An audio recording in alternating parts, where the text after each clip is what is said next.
January 2026 avocado update. Everything's growing really good. Maybe even too good, because I got these things dragging on the ground. Like this one's not horrible, but too low. That one you can see it's literally on the ground. And here's why that's a little bit of a problem. Right here I got this drip emitter spinning and it's just hitting all these leaves and just landing flat. It's not really doing a full pattern, right? So I gotta get some stuff up off the ground. So like for example, same with this one's really a mess. And the longer these branches get, they tend to go down, you know, so shorten them up, get them going upward. Like this one I just trimmed. In fact, I'm going to talk you through like where I'm at with this one after quite a bit of heavy trimming.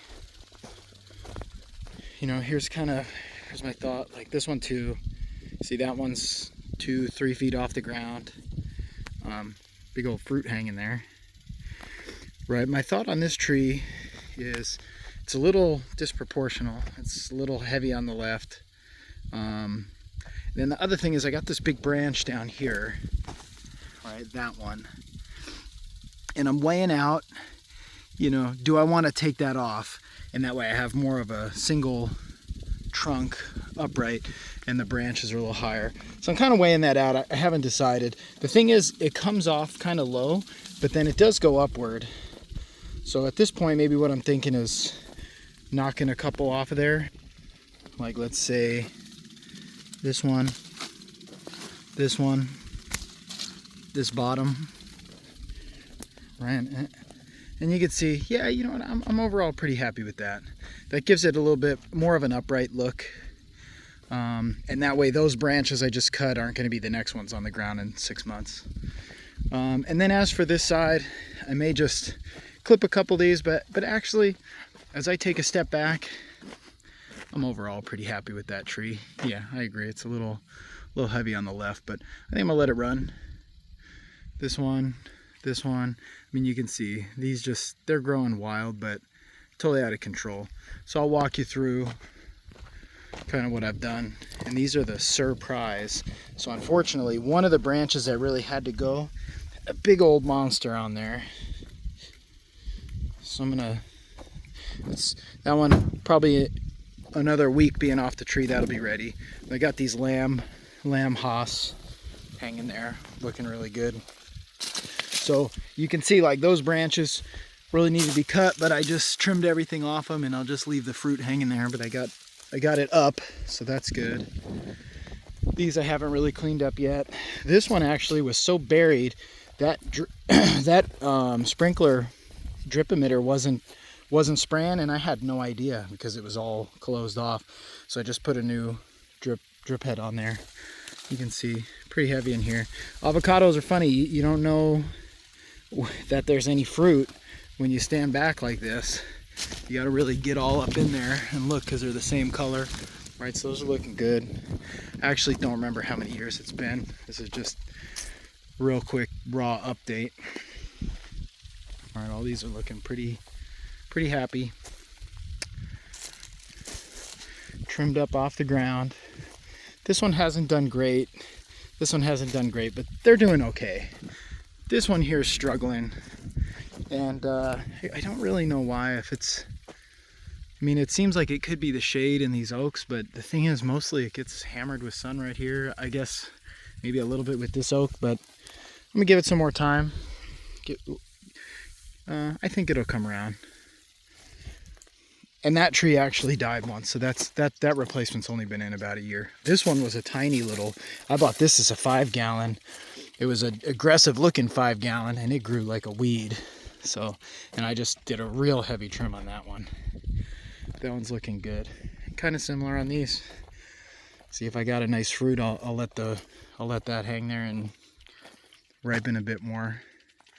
But I've got all these up off the ground. This is way over 10 feet. Let me see. I actually just topped this tree. It's probably a solid 15. Maybe now it's like a 12. The top is in that pile. The reason this one went so nuts is I I guess for better or for worse, this was the original graft right here, and that one got frostbite pretty bad, but I let it roll and it shot off this shoot. And the thing is, I couldn't really tell if it was above the graft or below. So this whole side right here on the right is definitely good, and I've even got I got this, I think this one's a Haas coming off there. But this really slowed down the original, and the offshoot, that thing went bonkers, and it grew like kind of like a sucker straight up. See this? Boom, way up there. And so truthfully, that I'm really hoping that's gonna fruit. I'm gonna give it probably another year or two, and if it doesn't fruit, I guess this tree will be kind of worthless minus the original, Haas that they grafted onto whatever rootstock. And so you can just see that thing grew wild, but it was also grown very vertically, and I kind of wanted to be a little more round, so I topped it, and that'll hopefully promote some left to right growth. This one is kind of opposite. I mean, it's growing up, but it grew a lot out to the side, so I had to trim some of these on the sides. Same, like all these are doing great. I believe this is a Fuerte from memory. This one was a newer replacement. Something happened with that tree. That's the thing. They're great trees, but when you can't see the drip emitter and it has a problem, next thing you know, the tree looks bad, and you dig your way down there and find out that I'm on the well. They sometimes clog with a little sand, a little sediment, a little decomposed granite. But this bacon is this thing's flowered up big time. Bees are pretty active right now, as you can see. Alright, back off. I am allergic after all. These are very tame though. Right, and so yeah, I mean, that's just my update. I'm not doing tons, but just trying to get them lifted up, and probably in it's January, right? So probably in another month or two, I'll throw some either horse manure, or I may do the avocado specific food. I don't even remember the brand. Something Job Organics, I think, is what I did. So there you go. We'll do a nice little zoom out. Definitely looking good. Getting a little more uniform. Taking quite a bit of water. So that's 1 hour on those drippers 3 days a week, maybe a little bit more, 3-4 days, which I pause in the rainy time. So if we get a big rain, I'll pause it for a week or so. But if we get a small rain, I won't pause it at all. Alrighty.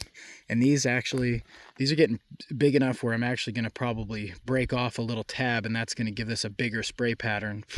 But for right now, I'm okay with where it's at. But I did get the sprinklers where you can break a tab off, and it'll go from like a 6-foot to a 12-foot pattern. And I'm getting closer on some of these big ones. Not on some of these down here. They're a little slower. All right. Well, there's my 2026 update. I'll probably give you one more in a year.